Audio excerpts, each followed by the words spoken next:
రాఖీ పౌర్ణమి సందర్భంగా జూబ్లీహిల్స్లోని నివాసంలో ముఖ్యమంత్రి రేవంత్ రెడ్డికి పలువురు మహిళా నేతలు, మంత్రులు రాఖీలు కట్టారు.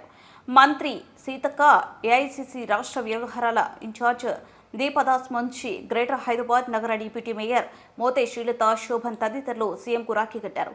ఈ సందర్భంగా ముఖ్యమంత్రి వారికి పండుగ శుభాకాంక్షలు తెలిపారు.